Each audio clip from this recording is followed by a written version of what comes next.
గంటలు తిరగకుండా మనిషిని చంపేసి చచ్చిపోయే ముందు వార్డెన్స్ కాళ్ళ మీద పట్టుకుని అడుక్కున్నాను నేను. వీడియో పూర్తిగా చూసే ముందు మీకు రెండు మాటలండి. ఇంచుమించు ఇదే సిచ్యువేషన్ అదే రాజమండ్రిలో ఒక ప్రముఖ హాస్పిటల్లో 2024 డిసెంబర్లో మా నాన్నగారి విషయంలో మాకు ఎదురైందండి. అప్పటి నుంచి నాకు ఇలాంటి హాస్పిటల్స్ అంటే మంచి అభిప్రాయం పోయిందండి. డేర్ చేసి చెప్పినందుకు ఈ సిస్టర్ అయితే నేనైతే అభినందిస్తున్నానండి. నా పేరు శ్వేత, మాది తాడేపల్లిగూడెం పక్కన బాదంపూడి అండి.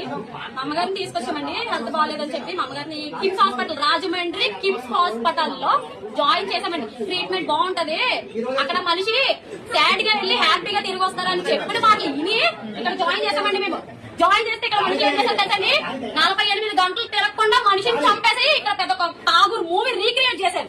నిజంగా ఠాగూర్ మూవీ రీక్రియేట్ చేశారు.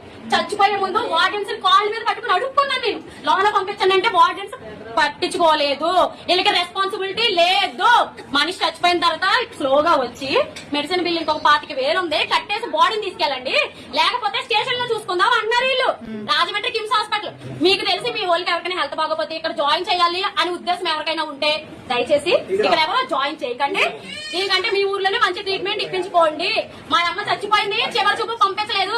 ఇక్కడ ఎంత గొడవ జరుగుతుంటే డాక్టర్స్ లోనకి పిలిచి, చూడండి ఎంతమంది ఉన్నారు, డాక్టర్స్ లోనకి పిలిచి ఎందుకు అలా అరుస్తున్నారు, బయట ఎందుకు గొడవ జరుగుతుంది, దేనికి ప్రాబ్లం ఏంటి అని అడుగుతున్నారు. 1,70,000 తీసుకున్నారు. ఇక్కడ మనిషిని బ్రతికించాలి కదా, బ్రతికించాలా లేదా? ఒక పావు గంటకు ఒకసారి వచ్చి వెంటిలేటర్ మీద పెట్టాలంటారు, అరగంటకు ఒకసారి వచ్చి మనిషి బాగానే ఉంది తింటుంది అంటారు, ఇంకొక అరగంటకు ఒకసారి వచ్చి మనిషి క్రిటికల్ సిచ్యువేషన్ మేము ఏం చేయలేము, వేరే తీసుకెళ్ళిపోయింది అన్నారు వీళ్ళు. నాకు జరిగినట్టు ఇక్కడ ఎవరికి జరగకూడదు, చచ్చిపోయిన బాడీతో డాబాలు తగ్గుతున్నారు వీళ్ళు. ఇప్పుడు వచ్చి 25,000 కట్టమన్నారు, ఏడా పెద్ద మనిషి బయటికి రమ్మని చెప్పండి.